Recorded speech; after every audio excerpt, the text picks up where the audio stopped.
Ça paraît-tu que, genre, je porte le gilet de mon chum? J'avais comme le goût de faire une vidéo plus relax, puis... Ben, c'est ça qui est ça. Fait que, on va dealer avec, hein? Salut les Chaltonistes, bienvenue sur le Chit Chalton. Aujourd'hui, je vais faire une vidéo, là, que vous avez été des centaines et des centaines... Non, peut-être pas, là, mais genre une centaine à m'avoir demandé d'en parler. J'hésitais, mais en fait, je voulais pas vraiment en parler parce que j'y crois pas du tout à cette théorie. Mais ça reste quand même intéressant. Mais 50% des théories du complot, j'y crois pas du tout. Je trouve qu'elles sont assez ridicules. Et celle-ci en fait grandement partie.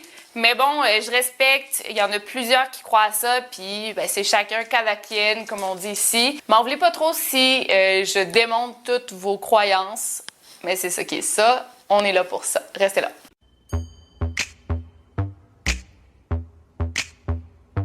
Aujourd'hui, je vais vous parler de l'effet Mandela. Je pense que c'est quelque chose qui est vraiment à la mode ces temps-ci. C'est un sujet dont tous les YouTubers, même ceux qui font pas de vidéos sur les théories du complot, même les YouTubers beauté parlent de ça. Je trouve que c'est une théorie qui est vraiment américaine, genre à 100%, parce que tous les exemples que je vais vous nommer font partie de la mémoire collective américaine, typiquement américaine, anglophone. Fait qu'il y a beaucoup d'exemples qui s'appliquent pas aux francophones parce que toutes les émissions, les films, les livres ont été traduits en français, donc la traduction est différente d'en anglais, ou parce que c'est des restaurants, des marques qu'il y a juste aux États-Unis. Et selon moi, si une théorie ou un phénomène s'applique juste aux Américains, ben, je suis désolée, mais là, tu m'as perdu. Donc, je vous explique qu'est-ce que l'effet Mandela. Pour ceux qui ne le connaissent pas, je pense que vous allez être plusieurs à ne pas connaître ça. L'effet Mandela vient du principe que dans un passé quelconque, on aurait eu un léger changement d'univers. On serait passé d'un univers à un autre univers parallèle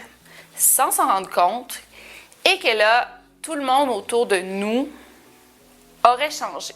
C'est comme compliqué à expliquer sans les exemples, fait que je vais en venir aux exemples, mais moi je crois beaucoup aux univers parallèles, je crois beaucoup qu'il y a plusieurs univers, que peut-être que c'est vrai qu'on est passé d'un univers à un autre sans s'en rendre compte, peut-être qu'au moment où je parle, je suis passée d'un univers à un autre sans m'en rendre compte, parce que peut-être que c'est un univers parallèle, donc ils sont identiques. Personne se serait comme rendu compte de ce switch d'univers jusqu'à temps que la théorie apparaissent. Donc, le nom effet Mandela ou de Mandela Effect provient de Nelson Mandela. C'est là que tout le monde a commencé à croire à cette théorie. Parce que la majorité des gens pensaient que Nelson Mandela était mort en prison dans les années 80. Ils pensaient ça jusqu'en 2013, quand il est réellement mort. Les gens étaient comme genre « What the fuck? Il était pas mort en 1980, ce gars-là? » Pour vous expliquer la théorie, encore une fois, ça serait que dans un autre univers où on était tous, Nelson Mandela serait bel et bien mort dans les années 80 en prison. Et là, après les années 80, genre en 82, je sais pas, ou en 90 ou en 2000, on aurait toutes changé d'univers pour s'en venir dans l'univers où on est présentement. Et dans cet univers-ci, ben Nelson Mandela serait pas mort dans les années 80, il serait toujours en vie. Je sais pas si vous me suivez. Fait que tout le monde serait resté avec le souvenir que, oui, il est mort en prison, mais finalement, à cause du changement d'univers, on est resté avec le souvenir, on se rappelle des petits trucs, mais c'est pas vrai. Je vais vous donner d'autres exemples. L'exemple le plus connu, c'est l'exemple des ours Berenstain. Je pense qu'en français, c'était les oursons Berenstain, de Berenstain Bears en anglais. Ouais.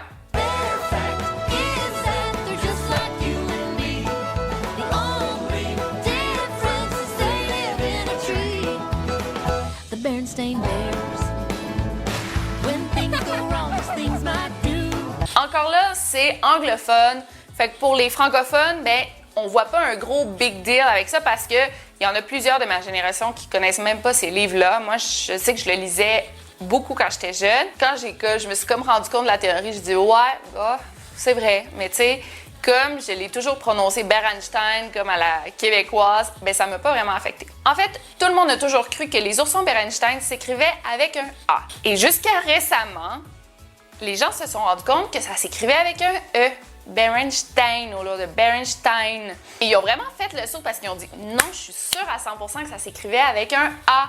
Et ils demandaient autour de eux, les gens ont commencé à demander autour de eux comment ça s'écrit les oursons Berenstain. A avec un A. Non, ça s'écrit avec un E. Fait que là, tout le monde a dit pourquoi tout le monde se rappelle que ça s'écrit avec un A, mais quand on regarde les livres, ça s'écrit avec un E. Donc, c'est pourquoi on pense qu'il y a eu un petit switch d'univers.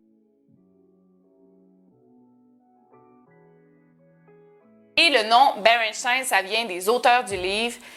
Le couple Berenstein, fait qu'il n'aurait pas changé de nom dans un autre univers. Fait que c'est comme pas vraiment crédible, cette théorie-là, à cause de tout ça. Et là, je vous dis les exemples, les classiques que plusieurs d'entre nous connaissent, parce qu'il y a comme 200 exemples d'effet Mandela. C'est toujours la même chose, genre un logo qui manque, genre tu dis « Ah, je l'imaginais genre avec une patte de plus, puis il n'y en a pas. » Ou genre j'écrivais « Je pensais qu'il y avait un accent là, puis il n'y en a pas. » Fait que tu sais, c'est pas des gros exemples. Je vous dis vraiment les plus connus. Comme par exemple Sex and the City. Moi, j'ai toujours pensé, et mon entourage, et apparemment le monde entier pensait que ça s'écrivait Sex in the City. Mais en fait, ça s'écrit Sex and the City.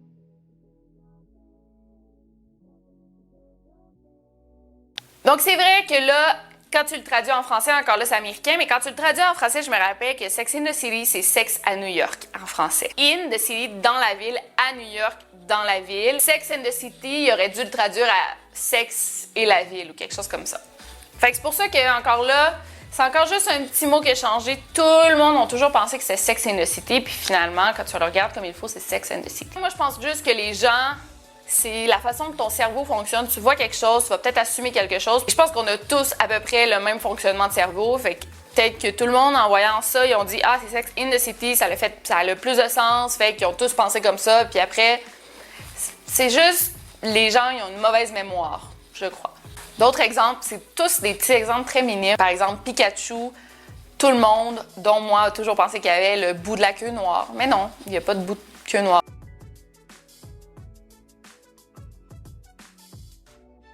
Ou le petit bonhomme, le petit monsieur de Monopoly, on pensait tous qu'il avait une lunette, là, je sais pas comment ça, un monocle, en tout cas, une lunette, finalement, il n'y en a pas.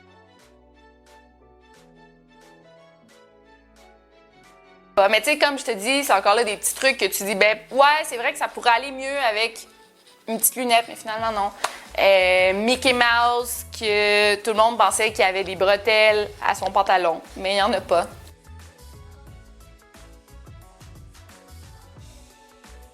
En fait, comment on explique ça, c'est qu'on pense que dans un autre univers, le créateur de Pikachu l'aurait effectivement dessiné avec la queue noire. Fait que là, tout le monde dans cet univers-là qui regardait Pokémon, ben, il voyait Pikachu avec la queue noire. Donc, on est tous restés avec ce souvenir-là.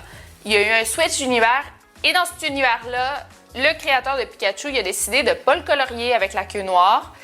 Et ben, nous, on est quand même restés avec le souvenir qui était avec la queue noire. Et pourquoi pas tout le monde ont le même souvenir, c'est que peut-être qu'il y en a qui auraient pas eu ce switch d'univers, tout simplement, qui seraient toujours nés dans cet univers-là, qui n'aurait pas changé. Il y a aussi le fameux exemple de Star Wars, qui est encore typiquement américain, que Darth Vader, il dit « Luke, I am your father ». Hein? On pense tous que dans Star Wars, Darth Vader, il dit « Luke, I am your father ». Mais non, il dit No, I am your father. Il dit pas Luke, il dit No, I am your father. No, I am your father. Aussi, c'est comme mindfuck, tu dis ouais, c'est vrai là que je pensais que c'était Luke. Pourquoi? J'ai lu que c'est parce que après, il y a eu des t-shirts, de la marchandise qui a été faite, puis ça disait Luke, I am your father, parce que c'était plus facile. Si tu dis juste non, I am your father, tu t'associes pas vraiment ça à Star Wars. Mais si tu mets Luke, oui, tu vas l'associer. Fait que c'est vraiment juste après, tu l'as revu sur des t-shirts, sur des produits dérivés de Star Wars, puis là, tu as toujours pensé, c'est ça la phrase, la quote ultime. Personnellement, que tu y croives ou non, je trouve pas ça tant intéressant. Ce qui m'intéresse, c'est de voir le phénomène autour de ça. Combien de personnes y croient dur comme fer, puis ils vont te... Tu dis, non, ça n'existe pas le phénomène effet Mandela. Puis là, les gens vont te dire, non, parce que... nanana. Et tous les autres exemples, comme je vous dis, typiquement américains. Et comme je dis, moi, j'y crois pas. Ça veut pas dire que le phénomène n'existe pas. Peut-être que tout le monde qui y croit ont raison. Peut-être que ça a vraiment existé. Mais moi, je suis pas convaincue. Surtout que tout cet effet-là, tout l'effet Mandela a commencé à partir du site mandelaeffect.com. La personne qui a créé ce site-là en parle depuis 2014. C'est juste en 2016 que l'effet a vraiment pris de l'ampleur et que les gens ont commencé à en parler. Et surtout avec YouTube, là, c'est vraiment intense. tout le monde en a parlé. Encore là, tout ce phénomène-là, il y a vraiment, comme la majorité des théories du complot, tout ce phénomène-là, il n'y a rien de scientifique. En fait, c'est une consultante du paranormal qui a créé ce phénomène-là, qui l'a inventé, qui s'appelle Fiona Brooks. C'est une femme là, qui croit beaucoup au paranormal, qui a inventé ça. Pourquoi tout le monde la croit, elle? T'sais, si c'était un scientifique connu qui me le disait, peut-être que j'y croirais plus. Toute cette théorie-là, ce qui est fou, c'est que c'est vraiment une histoire de fausses croyances. Par exemple, tout le monde dit « C'est vrai, Nelson Mandela, on est tous sûrs qu'il est mort dans les années 80 en prison. Regarde la preuve. » Et tout le monde montre toujours cette fameuse preuve-là que dans un livre d'histoire, ça dit Nelson Mandela est mort. Quand tu prends pas la première image qui t'est donnée, que tu fouilles un peu, mais tu te rends compte que ce fameux livre d'histoire, c'est en fait un livre de fiction écrit par des jeunes étudiants au secondaire. Et la jeune étudiante, elle, dans sa fiction, dans l'histoire qu'elle invente, a dit que Nelson Mandela est mort en prison. Fait que ça, c'est le fameux exemple que tout le monde donne. C'est vrai, regarde, même dans le livre, ça le dit.